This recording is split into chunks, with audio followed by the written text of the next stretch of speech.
Postmortem report के अनुसार मुकेश की गर्दन टूटी हुई थी। सिर पर 15 से ज्यादा फ्रैक्चर के निशान थे। हार्ट को निकाल लिया गया था। लीवर के भी 4 टुकड़े कर दिए गए थे और पसलियां हड्डी सब टूटी हुई थी। छाती, पीठ, गर्दन, पेट पर भारी चीज से मारने के निशान भी थे। तो आज हम बात करने वाले हैं मुकेश चंद्राकर, उनकी हत्याकांड के बारे में आज हम बात करेंगे।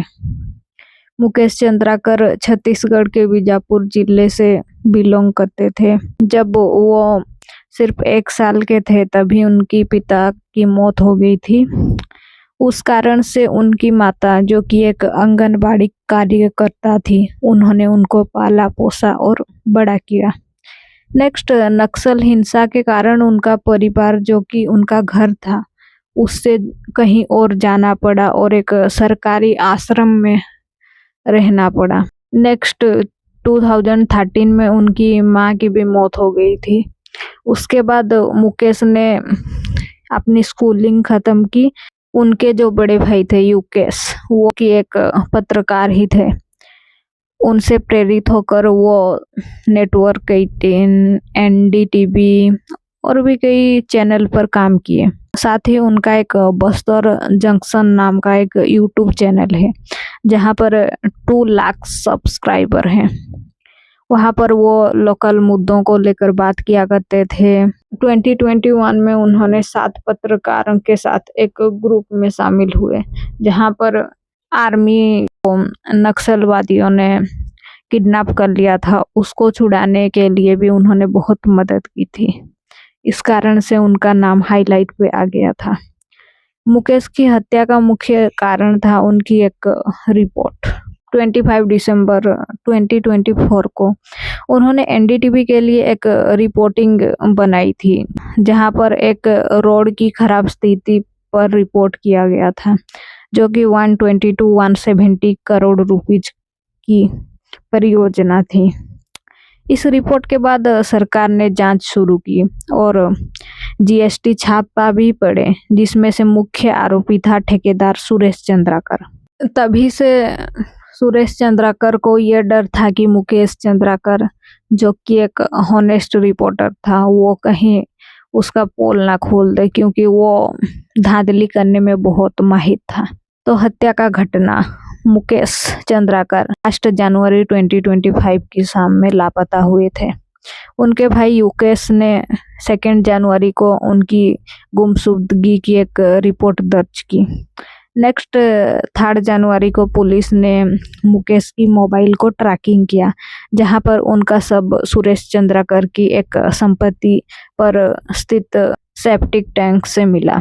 उस सेप्टिक टैंक को ढकने के लिए उन्होंने सीमेंट का भी इस्तेमाल किया था, जो कि ताजा था। इस वजह से पुलिस को लगा कि यहीं पे शव हो सकता है। उसके बाद सबकी पहचान हाथ पर टैटू से हुई, क्योंकि जो डेड बॉडी था वो डिकम्पोज ऑलरेडी हो गया था। पोस्टमार्टम रिपोर्ट से कुछ चीज़ों का खुलासा हुआ, जैसे कि मुकेश की गर्दन टूटी हुई थी। सिर पर 15 से ज़्यादा फ्रैक्चर के निशान थे। हार्ट को ऐसे ही निकाल दिया गया था। लिवर को भी इतना बुरी तरह से मारा गया कि वो भी फट गया था। पसली, हड्डियां वो सब टूट चुकी थी। सिर, छाती, पीठ और पेट पर भारी चीज से मारने के निशान थे, जैसे कि लोहे की रोड से मारा गया था। और डॉक्टर का ये कहना है कि उनकी हत्या में 2 से ज्यादा लोग शामिल थे और ये सच में बहुत हॉरिफिक था। नेक्स्ट, छत्तीसगढ़ सरकार ने एक टीम गठन की और उनके हत्या को सॉल्व करने में लग गए। और वहां पर मुख्य आरोपी सुरेश चंद्राकर को हैदराबाद से गिरफ्तार कर लिया गया था और अन्य आरोपी रितेश चंद्राकर और दिनेश चंद्राकर को भी गिरफ्तार कर लिया गया था। 18 मार्च 2025 को बीजापुर कोर्ट ने 1200 पेज की एक चार्जशीट दाखिल की, जहां पर आरोपी को हत्या, सबूत मिटाने का, आपराधिक साजिश, इसके लिए सजा सुनाई गई। यहाँ पर 72 से ज्यादा गवाहों की बयान भी शामिल किया गया।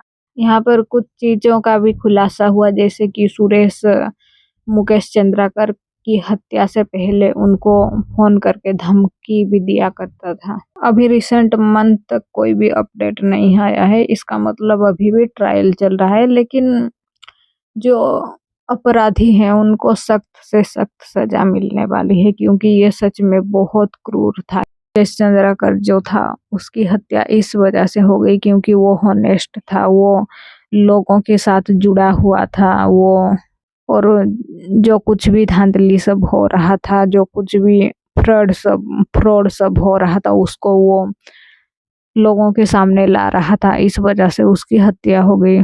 सुरेश चंद्राकर की भी कुछ पॉलिटिकल कनेक्शन थे, इस वजह से भी वो ऐसी फ्रॉड सब कर रहा था।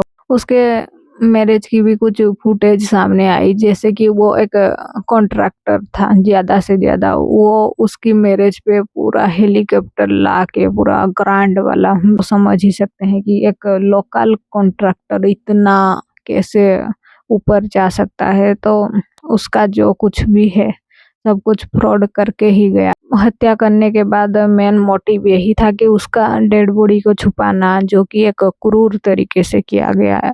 उसका डेड बॉडी को सेप्टिक टैंक में छुपा दिया गया, नेक्स्ट उसको बंद करने के लिए सीमेंट से भी सील कर दिया गया। मुझे एक बात समझ में नहीं आती है कि लोग हत्या क्यों करते हैं, अगर करते हैं तो उसको छुपाते क्यों है, क्योंकि किसी भी चीज को आप छुपा नहीं सकते हैं, एक ना एक दिन लोगों के सामने आएगा, तो क्यों ही हत्या करना है। पता नहीं लोगों की माइंडसेट क्या है। और हमारे यहाँ ऐसे बहुत कम रिपोर्टर देखने को मिलते हैं जो कि ग्राउंड लेवल पे लोगों के साथ जुड़ के उनके प्रॉब्लम, उनकी बात सुनते हैं और हमारे तक पहुंचाते हैं। हमारे लोकल लेवल पर भी बहुत सारे करप्शन होते हैं जिसके बारे में सबको पता होता है, पर लोग बात करने से डरते हैं। अगर हमारे पास कोई ऐसा इंसान है जो कि हॉनेस्ट है तो उनको प्रोटेक्ट करने की ज़रूरत है। हमें जैसे अपनी जान प्यारी है वैसे भी उनको भी अपनी जान प्यारी होती है, वो समझना होगा सबको। ऐसे करप्शन की वजह से लो बजट में ऐसे ब्रिज, ऐसे रोड बनते हैं जिस वजह से एक्सीडेंट वो तो रोज ही होते हैं, और कहीं पे ब्रिज भी टूट जाती है, गिर जाती है, जिस वजह से बहुत लोगों की मौत हो जाती है। जैसे कि 2022 में हुआ था मोरवी ब्रिज कोलैप्स, उसमें 120 से भी ज़्यादा लोगों की डेथ हो गई थी। जो लोग करप्शन करते हैं वो आपस में ही जुड़े रहते हैं, एक फंसा तो सब मरेंगे। इसलिए अगर कोई करप्शन के खिलाफ अपनी आवाज़ उठाता है, बोलता है, तभी उसको सब दबाने में लग जाते हैं। आपका क्या ओपिनियन है इस टाइप की केस को लेकर, कमेंट करिए और वीडियो बनाने की कोशिश ऐसे ही जारी रहेगी।